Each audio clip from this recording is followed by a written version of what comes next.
கிட்டத்தட்ட ஒரு வாரம் இப்படியே போச்சு. இடப்பட்ட இந்த ஒரு வாரத்துல சிவன்யா வினித்து கிட்ட இருந்த தவறான எண்ணத்தை மாத்திக்கிட்டா. காலையில எழுந்த உடனேயே சிவன்யாவுக்கு முன்னமே வினித் வெண்பாவோட அறையில அமர்ந்தபடி எப்பவுமே ஏதாவது அவகிட்ட பேசிட்டே இருந்தான். அத மாதிரி அலுவலகம் முடிஞ்சு வந்த உடனேயே வெண்பாவோட அறையை விட்டு அவன் விலகினதே இல்லை. இரவு கூட சில தினங்கள்ல அங்கேயே அவளுடைய படுக்கையில தூங்குறது கூட உண்டு. இதையெல்லாம் சிவன்யா கவனிச்சுக்கிட்டு தான் இருந்தா. வினித்திற்கோ வேற எதை பத்தியும் யோசனையே இல்லை. சீக்கிரமா வெண்பா குணமாகணும் அப்படிங்கிறது தான் அவனுடைய குறிக்கோளா இருந்தது. தினமும் பிசியோதெரபிஸ்ட் வந்து வெண்பாவோட உடலை சரி பார்த்துட்டு போனாங்க. இப்போல்லாம் அடிக்கடி கை காலெல்லாம் வெண்பாவுக்கு அசைய தொடங்குச்சு. அதை பார்த்த ருத்ரனுக்கு தன்னோட தங்க சீக்கிரமா குணமடைஞ்சிருவாங்கிற நம்பிக்கை வந்துச்சு. சிவன்யாவுக்குமே வெண்பா சீக்கிரம் எழுந்து வந்தா எல்லா உண்மையும் தெரிய வரும்னு ஆவலோட அந்த நேரத்தை எதிர்பார்த்து காத்துக்கிட்டு இருந்தா. வசுந்தராவுக்கு இங்க நடக்கிறத பார்த்து எதுவும் பண்ண முடியல. முதல்லையாவது வெண்பாவோட அறைக்குள்ள அவ வரும்போது நர்ஸ் யாரா இருந்தாலும் வெளியே போயிடுவாங்க, சுதந்திரமா வந்துட்டு போயிட்டு இருந்தா. ஆனா இப்பெல்லாம் வெண்பாவோட அறைக்குள்ள அவ வர்றதே குறைஞ்சிருச்சு.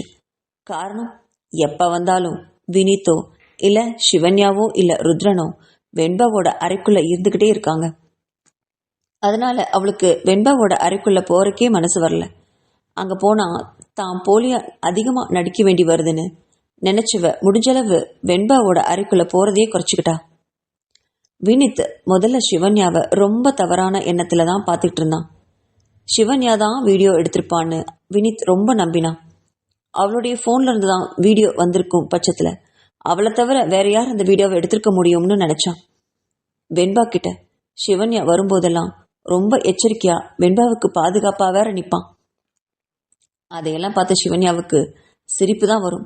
நான் இவனை சந்தேகப்பட்டா இவன் என்னடானா நம்மள சந்தேகப்படுறான் என்று மனசுக்குள்ள சிரிச்சுட்டே இருப்பா. ஆனா எதையுமே வெளிக்காட்டிக்க மாட்டா.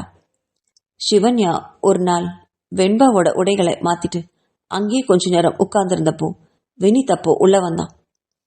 ஏதோ சிவன்யா கிட்ட கொஞ்சம் பேசணும் போல தோணுனதுனால மெதுவா பேச்ச ஆரம்பிச்சான் வினித். ஆமா, நீங்க தானே வெண்பாவை தப்பா வீடியோ எடுத்து எல்லாருக்கும் அனுப்பினது. அப்படி இருக்கிற பட்சத்துல ருத்ரன் சார் எப்படி உங்களை கல்யாணம் பண்ணிக்கிட்டாரு? எனக்கு அது ரொம்ப ஆச்சரியமா இருக்கே.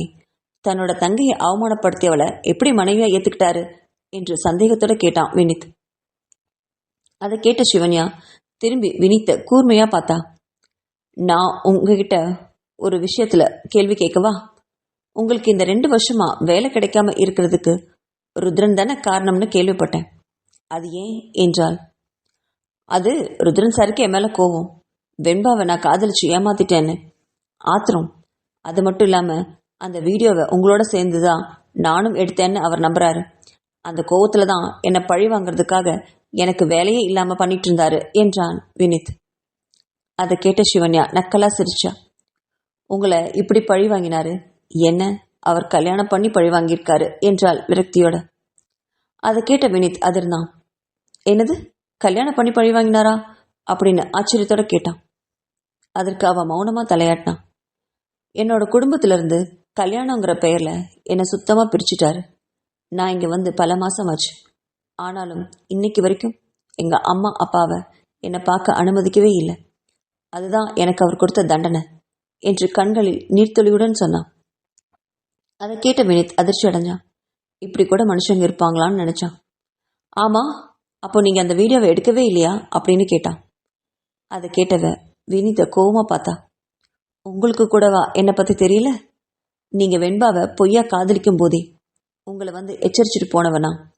அப்படி இருக்கும்போது வெண்பாவை இப்படி தப்பா வீடியோ எடுத்து மற்றவங்களுக்கு அதை அனுப்புவேன். என்னால் அதை எப்படி பண்ண முடியும்?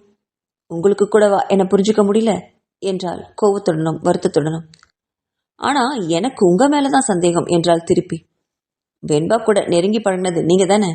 அப்போ அந்த வீடியோவை என்னோட போனை திருடி நீங்க எடுத்திருக்க மாட்டீங்கன்னு என்ன நிச்சயம் அப்படின்னு திரும்ப கேட்டா. அதை கேட்ட வினித்துக்கு அதிர்ச்சி ஆச்சு. நான் எடுத்தேனா? என்ன விளையாடுறீங்களா? இது என்னுடைய வெண்பா, அவளை அவமானப்படுத்தணும்னு நான் எப்படி நினைப்பேன் என்றான் வினித். அதே மாதிரிதான் வெண்பா என்னோட கூட பிறக்காத சகோதரி, என் தோழி. அவளை எப்படி நான் அவமானப்படுத்தணும்னு நினைப்பேன் என்று திரும்பி கேட்டா. இப்படி 2 பேரும் ஒருத்தர் மாத்தி சண்டையிட்டு இருக்கும் போதே அரைக்கதவை திறந்துகிட்டு உள்ள வந்தான் ருத்ரன். 2 பேரும் உடனே பேச்சை நிறுத்திக்கிட்டாங்க. அதை கவனிச்சவன், 2 பேரும் இங்க நின்று என்ன சண்டை போட்டுட்டு இருக்கீங்க? உங்க சண்டை வெளியே வரைக்கும் கேக்குது. போங்க, போய் வேலை ஏதாவது இருந்தா பாருங்க என்று கோவத்துடன் சத்தம் போட்டு வெளியில அனுப்பினான். 2 பேரும் அதுக்கப்புறம் அமைதியா வெளியே போனாங்க. அப்படி போனவங்களுடைய மனசுல ஒருத்தரை பத்தி ஒருத்தர் நம்பிக்கை அதிகமாச்சு. அப்படின்னா வினோத் வீடியோ எடுக்கல அப்படிங்கிறது சிவன்யாவுக்கு உறுதியா தெரிஞ்சது. அதே மாதிரி சிவன்யா வீடியோ எடுக்கலங்கிறதும் வினித்துக்கு தெரிஞ்சது. அப்படின்னா இடையில என்ன நடந்திருக்கும்? யார் அதை எடுத்திருப்பாங்க? ஒருவேளை வசுந்தராவா இருக்குமோ அப்படின்னு சந்தேகிச்சான் வினித். ஆனா அதை எப்படி வசுந்தரா கிட்ட கேட்கறது? இத்தனை ஆண்டுகளும் வசுந்தரா தான் வெண்பாவை வீடியோ மூலமா தான் கிட்ட காட்டிட்டு இருந்தா. அவகிட்டே போய் இப்படி அவளை பத்தியே கேவலமா எப்படி கேட்க முடியும் என்று நினைச்சான். அதே மாதிரி சிவன்யாவுக்கும் மனசுல வசுந்தரா மீது சந்தேகம் வந்துச்சு. ஆனா அதை நிரூபிக்கும் சாட்சி தான் அவகிட்ட இல்லை. அதுவும் இல்லாம வசுந்தரா தான் எடுத்திருப்பாங்கிற உறுதியும் அவளுக்கு இல்லை. இதுக்கெல்லாம் தீர்வு வெண்பா மட்டும்தான். அவ கண்ணு விழிச்ச பிறகுதான் எல்லாமே வரும். வெண்பா சீக்கிரம் கண்ணு விழிக்கணும்னு இறைவனை மனசார வேண்டிக்கிட்டா. வினித்துக்கும் சிவன்யாவுக்கும் ஒருவரை ஒருவர் நல்லா புரிஞ்சுக்கிட்டதுனால அவங்களுக்குள்ள நல்ல ஒரு நட்பு மிதமா உருவாச்சு. காலையில எழுந்ததும் இப்பெல்லாம் வினித் கிச்சனுக்கு வந்து சிவன்யாவுக்கு உதவியா இருந்தான். அவன் வேலை இல்லாம வீட்டுல இருந்தப்போ வீட்டுல எல்லா சமையல் வேலையும் அவன் தான் செய்வான். அம்மாவுக்கு உதவியா இருப்பான். அதை நினைவுல வச்சுக்கிட்டு சிவன்யாவுக்கு இப்ப உதவி பண்ணான். அதை கண்ட வசுந்தராவுக்கும் ருத்ரனுக்கும் கூட கொஞ்சம் பொறாம வந்தது. ருத்ரன் பல இடங்கள்ல வந்து சிவன்யாவையும் வினித்தையும் சத்தம் போட்டுட்டு போவான்.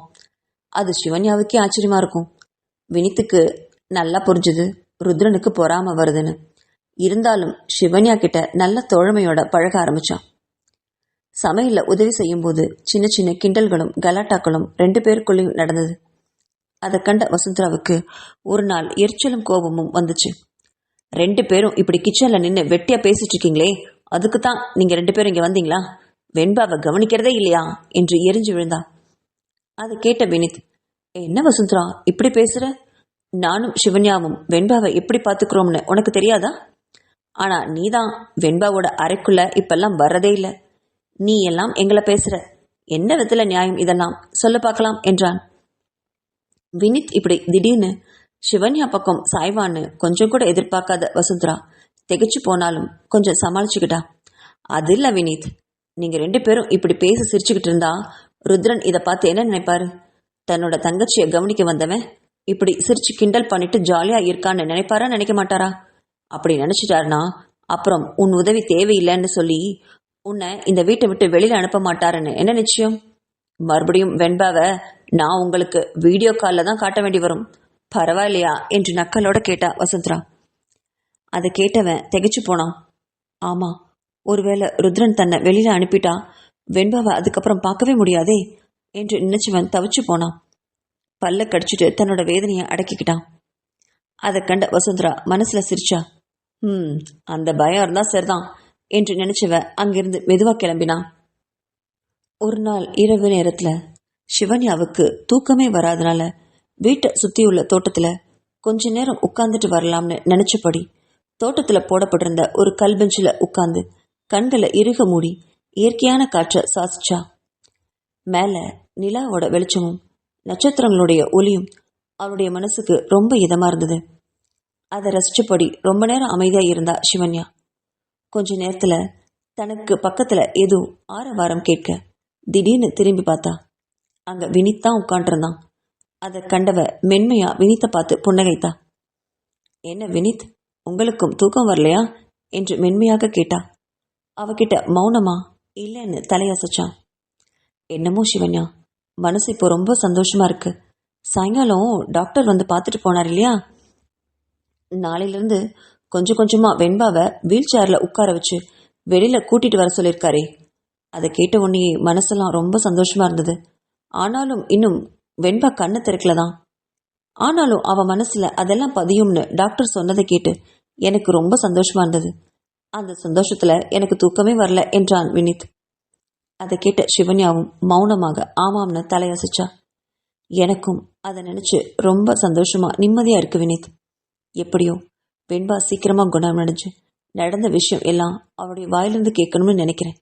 ஆனாலும் மனசு ஏதோ தப்பா நடந்துருமோன்னு பயமாவே இருக்கு என்றாள் கவலையோட. அதை கேட்டவன் திகைப்புட சிவன்யாவை பார்த்தான். என்ன சொல்ற சிவன்யா, அது எப்படி தப்பாகும்? வெண்பா எப்பவுமே உனக்கு தான் சப்போர்ட் பண்ணுவா என்றான். இல்ல வினித், எனக்கு என்னமோ வெண்பா கண்ணு திறந்தாலும் என் மேல அவளுக்கு கோபம் திரும்பும்னு தான் தோணுது. ஏன்னா கடைசியில அவ தற்கொலை பண்ணிக்கும் போது அவ மனசுல கசப்பான விழுதா நான் தான் இருந்திருக்கேன்.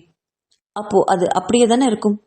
வீடியோ நான் எடுக்கலங்கிறதுக்கு சாட்சி தான் வேணுமே தவிர வேற எதுவும் இல்லை என்றாள் வருத்தத்தோட. வினித்துக்கும் சிவன்யா சொல்றது புரிஞ்சுது. ஆனாலும் ஏதோ ஒண்ணு, வெண்பா கண்ணு விழிச்சா அத்தனை பிரச்சனைகளுக்கும் தீர்வு கிடைக்கும்னு உறுதியா நம்பினான். திடீர்னு வினித்துக்கு ஒன்று தோணுச்சு. ஏன் சிவன்யா, நான் கேட்குறேன்னு தப்பா எடுத்துக்காத. ஒருவேளை வெண்பா கண்ணு விழிக்காமையே இருந்தா அந்த வீடியோ விஷயம் அப்படியே நிலுவையில் நின்று போயிடும் இல்லையா? யாருக்கும் எந்த பிரச்சனையும் இல்லாம காலம் எல்லாத்தையும் மாத்திடும், எல்லாத்தையும் மறக்கவும் வைக்கும் இல்லையா? ருத்ரன் கூட மனசு மாறதுக்கு வாய்ப்பு இருக்கு. அந்த மாதிரி உனக்கு ஏதாவது தோணுதா என்று கேட்டான். அதை கேட்டவளை கோபமா வினித் பார்த்து மறைச்சான். என்ன பேச்சு வினித் இதெல்லாம்?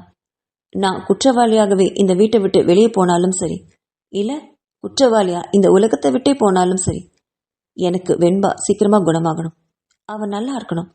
எனக்கு அது மட்டும்தான் வேணும். இப்படி படுத்த படுக்கையா அவளை என்னால பார்க்கவே முடியல. அதுக்கு நான் காலம் முழுக்க குற்றவாளியா இருக்கிறத முழுசா சந்தோஷமா ஏத்துக்கிறேன் என்றாள் சிவன்யா. அவளுடைய மனசோட அழகை பார்த்து பிரமிச்சு போனான் வினித். இந்த நிலைமையில யாரா இருந்தாலும் வெண்பா கண்ணு விழிக்கவே கூடாதுன்னு தான் நினைப்பாங்க. ஆனா சிவன்யா எவ்வளவு அழகான மனம் படிச்சவளா இருக்கா. இவளைவா நாம சந்தேகப்பட்டோம், இவளைவா ருத்ரன் பழிவாங்க நினைக்கிறான். கடவுளே, இதுக்கெல்லாம் சீக்கிரமா விடிவு காலம் வரணும்னு நினைச்சபடி மௌனமா உட்காண்டிருந்தான். கொஞ்ச நேரம் கழிச்சு, போதும் வினித் வாங்க, இருக்க இருக்க எனக்கு ரொம்ப குளிருது என்றாள். அவ மெதுவா எழ ஆரம்பிக்க அவனும் சேர்ந்து எழுந்து வீட்டுக்குள்ள நடக்க ஆரம்பிச்சாங்க. அப்போ மேல பால்கனிலிருந்து இவங்க 2 பேரையுமே பார்த்துட்டு இருந்தான் ருத்ரன். அவனுக்கு பக்கத்துல வசுந்தரா நின்றுட்டு இருந்தா. இவங்க 2 பேரும் நடந்து வர்றத ஒரு குரோதத்தோட பார்த்துட்டு இருந்த ருத்ரனை கவனிச்சா வசுந்தரா. இதுதான் சமயம்னு நினைச்சா. பாருங்க ருத்ரன், நீங்க எதுக்காக வினித் எங்க கூட்டிட்டு வந்தீங்க? வெண்பா கூட பேசி அவளை பழைய நிலைமைக்கு கொண்டு வரணும்னு தானே. ஆனா வினித் சிவன்யா பின்னாடியே லோன்னு சுத்துறாரு. சிவன்யாவும் வினித்துக்காக உயிரே கொடுக்கற மாதிரி நடந்துக்கிறா. 2 பேரும் அவ்வளோ ஜோடியா சுத்துறாங்க. இந்த வீட்டுல இருக்கிற வேலைக்காரங்க கூட எவ்வளவு அசிங்கமா என் காதுபடவே பேசுறாங்க தெரியுமா? எல்லாம் நீங்க கொடுக்கற இடம் என்றாள் வசுந்தரா. அதை கேட்ட ருத்ரன் கோபமா வசுந்தராவை திரும்பி பார்த்தான். போதும் வசு, அனாவசிய பேச்சை என்கிட்ட பேசாத, போய் ரொம்ப லேட் ஆச்சு, போய் தூங்கு என்றான். அவன் கடுமையாக பேசியதுல கொஞ்சம் பயந்தா. சரி, நான் அவங்கள பத்தி தப்பா எதுவும் சொல்லலப்பா. ஏதோ மற்றவங்க பேசுறது என் காதுல விழுந்தது, அதை வச்சுதான் சொன்னேன். நீங்க என்ன தப்பா எடுத்துக்காதீங்க. நாம காலையில பார்க்கலாம், குட் நைட் என்று சொல்லிவிட்டு அங்கிருந்து நகர்ந்து போனான். ருத்ரன் கடும் கோபத்தோட சிவன்யாவே பார்த்துட்டு இருந்தான். அவளோட அறைக்கு போனதும் அவளுடைய அறைக்கு முன்னாடி நின்று கதவை வேகமா தட்டினான். உள்ள இருந்த சிவன்யாவுக்கு அந்த கதவை தட்டுற ஓசை பழக்கப்பட்டதாகவே இருந்தது. ருத்ரன் மட்டும்தான் இப்படியெல்லாம் தட்டுவான். அப்படின்னா வெளியில் நிக்கிறது ருத்ரன் தான். அவன் தட்டும் ஓசையிலிருந்தே அவன் எவ்வளவு கோவமா இருக்கான்னு சிவன்யாவுக்கு உள்ள இருந்தே நல்லா புரிஞ்சுது. கதவை திறக்கலாமா வேண்டாமான்னு யோசிச்சுட்டே சில நிமிடங்களை கடத்தினான். கதவை திறக்காம விட்டா அப்படியே ஓஞ்சு போய் அங்கிருந்து போயிடுவான்னு கூட நினைச்சா சிவன்யா. ஆனா அந்த விடாக்கண்டனோ நிறுத்தாம 5 நிமிஷமா கதவை தட்டிக்கிட்டே இருந்தான். இன்னுமே கதவை திறக்காம இருந்தா கதவை உடைச்சாலும் உடைச்சிருவான்னு மனசுல நினைச்சவ மெதுவா தைரியத்தை வரவழைச்சிட்டு நடந்து போய் கதவை மெல்லமா திறந்தா. கதவை திறந்ததுதான் தாமதம். வெளியே நின்ற ருத்ரன் வேகமாக கதவை தள்ளிவிட்டான். அந்த தலையில் பயந்து போன சிவன்யா கீழே விழ போனான். ஆனா திடீர்னு உள்ள வந்த ருத்ரன் கதவை சாத்திட்டு அவ கீழே விழாம அவளுடைய இடுப்பை பிடிச்சு இறுக்கமா நிறுத்தினான். அவனை மிக பக்கத்துல பார்த்து சிவன்யா பயந்து நடுங்கினான். ருத்ரனோட கண்கள் கோவைப்பழம் மாதிரி சிவந்திருந்துச்சு. அதை கண்டு அவளுக்கு பயம் இன்னும் ஜாஸ்தியாச்சு. அவன் பிடிச்ச பிடியில இடுப்பு ரொம்ப வலிக்க ஆரம்பிச்சது. அவனுடைய கைகளை எடுக்க நினைச்சு மெல்ல அவனுடைய கை விரல்கள் மேல தன்னோட விரல்களை வச்சா. ஆனா ருத்ரனோ அவளுடைய கைகளை தட்டி விட்டபடி மேலும் அவளை தன் பக்கமா இறுக்கமா அணைச்சான். அவனுடைய மூச்சுக்காற்று சிவன்யா மேல ரொம்ப பக்கத்துல பட அதுல தவிச்சு போனா அந்த பேதை பெண். தன்னை இறுக்கமா பிடிச்சிருந்த ருத்ரனோட கையை தட்டிவிட முயற்சி பண்ணான். ஆனா அவன் அதுக்கு இடம் கொடுக்காம இன்னும் இறுக்கமா பிடிச்சான். அவன் கிட்ட இருந்து விடுபட முடியாம தவிச்சு போனவ, விடுங்க, எனக்கு ரொம்ப வலிக்குது, ஏன் இப்படி பண்றீங்க என்று பல்ல கடிச்சுக்கிட்டு வார்த்தைகளை துப்பினான். அவளுடைய முகத்தின் சிவப்பை கண்ட ருத்ரன் அவளுடைய கண்களை கூர்மையா பார்த்தான். பழைய நினைவுகள்ல அவளுடைய மனசு மறுபடியும் கண்கள் எல்லாம் கலங்கிட்டு இருந்தது. அவனுடைய மிருகத்தனத்தை இன்னொரு தடவை அனுபவிக்க வேண்டியிருக்குமோ அப்படிங்கிற பயத்துல அவளுடைய உடலெல்லாம் மெல்லமா நடுங்கிட்டு இருந்தது. அதை உணர்ந்த ருத்ரன் சை என்று சொல்லி அவளை வேகமா தள்ளிவிட்டான். அவன் திடீர்னு தள்ளி விடுவான்னு எதிர்பார்க்காத சிவன்யா தடுமாறி கீழே விழப்போக அவ விழாம பிடிச்சு நிறுத்தினான். அவ சரியா சமநிலைப்படுத்தி நின்னதும் அவகிட்ட இருந்து விலகினான். ஆமா, கொஞ்ச நேரத்துக்கு முன்னாடி தோட்டத்துல அந்த வினித்து கூட உனக்கு என்னடி இந்த நேரத்துல பேச்சு வேண்டி கிடக்கு? ஏன் உன்னால ஒழுக்கமா ரூம்ல படுத்து தூங்க முடியாதா? எவன் கிடப்பான்னு அலைவியா என்றான். அந்த வார்த்தைகளை அதிர்ந்து போனா சிவன்யா. என்ன முட்டாள் மாதிரி உளர்றீங்க? நான் தூக்கம் வரலன்னு தோட்டத்துல கொஞ்ச நேரம் உட்கார்ந்து, அதே மாதிரி வினித்துக்கும் தூக்கம் வரலன்னு அவரும் கொஞ்ச நேரம் வந்து உட்கார்ந்தாரு. அப்படி பேசிட்டே உள்ள வந்தோம், அவ்வளவுதான் விஷயம். அதை போய் இவ்வளவு அசிங்கமா பேசுறீங்களே என்றாள். முட்டாள் என்ற வார்த்தைய ருத்ரன் காதல விழுந்த உன்னையே அவனுக்கு கோபம் தலைக்கேறிச்சு. ஏய் என்றவன் பல்ல கடிச்சுக்கிட்டு அவகிட்ட வந்து அவளை பலார்னு ஓங்கி ஒரு அடி அடிச்சான். அவன் அடிச்சதுல கண்கள் பொறி கலங்குச்சு. கன்னத்தை கையில தாங்கியவ அவன் நோக்கி முறைச்சா. என்னடி வர வர உனக்கு வாய் நீளுது? யார முட்டாள்னு சொல்ற? இனிமே இந்த அறையில நீ தூங்கவே கூடாது. என்ன ஆனாலும் சரி, என்னோட அறையில தான் இனிமே நீ தூங்கணும். நைட்டானா உனக்கு தூக்கம் எப்படி வராம போகுதுன்னு நானும் பாக்குறேன். இப்படி தனியா தங்கறதுனால தான் அடி உனக்கு தூக்கம் வரல. மோகினி பிசாசு மாதிரி வெளியில சுத்திட்டு வந்துட்டு இருக்கேன். வா, என்னோட ரூம்லயே தூங்கு என்றவன் அவளுடைய கைகளை பிடிச்சு இழுத்தான். அதுல அவளுடைய கைகள் வலிச்சுது. ஆனா அவன் பேச்சுக்கு கட்டுப்பட அவளுடைய மனசு ஒப்புக்கவே இல்லை. தனியா தூங்கினா வெளியே அலைவேனா? இதெல்லாம் என்ன பேச்சு அப்படின்னு மனசுல நினைச்சவ அவனுடைய கைகளை உதறிவிட முயன்றான். ஆனா அவனும் அவளுடைய கைகளை இறுக்கமா பிடிச்சு தர தரன்னு வெளியே இழுத்துட்டு போனான். அவ வராம பிடிவாதமா நிக்கிறத பார்த்ததும் அவளை தூக்கி தன்னோட தோல்ல போட்டுட்டு தன்னோட அறையை நோக்கி நடக்க ஆரம்பிச்சான். இவனுக்கு இதே வேலையா போச்சு, எப்பவுமே இப்படித்தான் என்னை கஷ்டப்படுத்துறான் என்று நினைச்சா சிவன்யா. அவனுடைய தோள்கள்ல இருந்து இறங்க முயற்சிக்க அவனுடைய முதுக அடி அடின்னு அடிச்சா. ஆனா ருத்ரனுடைய உடம்பு இரும்பு மாதிரி இருந்தது. அவன் அடிச்சதுல அவளுக்கு தான் கையெல்லாம் வலிச்சது. ஆனா ருத்ரனோ சிரிச்சபடி அவளை தன்னோட அறைக்கு தூக்கிட்டு போனான். தன்னோட அறைக்கு வந்ததும் அவளை கீழே இறக்கி விட்டு கதவை லாக் பண்ணான். இங்க பாருடி, இனிமே உனக்கு தனி ரூம் எல்லாம் கிடையாது. என்னோட ரூம்ல தான் நீ தூங்கணும், தங்கணும். என்னையும் மீறி யாருக்கிட்டையும் நீ பேசக்கூடாது, வெளியில போகவும் கூடாது, புரிஞ்சுதா என்று மிரட்டினான். இவன் என்ன லூசா என்றபடி அவனை பார்த்து முறைச்சா சிவன்யா. என்னடி முறைக்கிற முட்டைக்கண்ணி? கண்ணை நோண்டி கையில கொடுத்துருவேன். ஒன்னா அந்த வினித்து கூட ஒரே பேச்சு ஒரே ஆட்டம். நீங்க எல்லாம் என்னோட தங்கச்சியை நல்லா பாத்துக்க வந்தீங்களா, இல்ல சிரிச்சு பேசி ஜாலியா இருக்கலாம்னு வந்தீங்களா என்றான் கடுமையோட. அவனை பார்த்து முறைச்சா சிவன்யா. உங்களுக்கு மூளைன்னு ஒண்ணு கடவுள் கொடுக்கவே இல்லையா? அவரு உங்க தங்கச்சியோட காதலன். அவரையும் என்னையும் இணைச்சு பேசுறீங்களே, உங்களுக்கெல்லாம் வெக்கமா இல்ல என்று கேட்டாள்.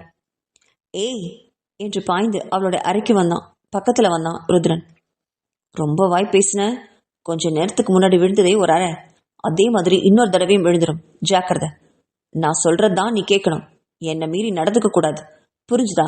போடி போய் தூங்கு என்றான். சொன்னதோடு இல்லாம அவளை பிடிச்சு அவளுடைய படுக்கையில தள்ளி விட்டான். அவ தொப்புன்னு கீழே விழுந்ததும் பயந்து பார்த்தா ருத்ரனை. இவன் ஏதாவது தான் கிட்ட தப்பா நடப்பானோங்கிற அச்சம் அவளுடைய கண்களை தெரிஞ்சது. அதை பார்த்த ருத்ரன், என்னடி இப்படி முழிச்சு பார்த்து பயந்த மாதிரி நடிச்சா என்ன அர்த்தம்? நான் உன்னை தொடுவேன்னு பயமா இருக்கா? அப்படியெல்லாம் நான் பண்ண மாட்டேன்டி. போய் தூங்கு. எனக்கு இப்போதைக்கு என் வெண்பா குணமாகணும், அவ்வளவுதான். மற்றதுல எல்லாம் எனக்கு கவனமும் இல்லை, உன்கிட்ட என் மனசும் இல்லை என்று வருத்தத்துடன் சொன்னபடி குளியல் அறைக்குள்ள போய் கதவை சாத்திக்கிட்டான். படுக்கையில விழுந்த சிவன்யா கொஞ்ச நேரம் தன்னோட கோபத்தை கட்டுப்படுத்திட்டு அமைதியா இருந்தா. பிறகு அங்கிருந்த ஒரு தலையணையை சரி பண்ணிட்டு ஒரு ஓரத்துல கால்களை மடக்கி கொண்டு கண்களை இறுக மூடினா. இனி இவன்கிட்ட வாக்குவாதம் செய்யறதெல்லாம் வீண். மீறி பேசினா சண்டை தான் வரும், இல்ல இவன்கிட்ட அடி வாங்க வரும். எதுக்கு வம்பு, வாயை மூடிக்கிட்டு பேசாம தூங்கலாம் அப்படின்னு நினைச்சவ கண்களை இறுக மூடி தூங்க ஆரம்பிச்சா சிவன்யா.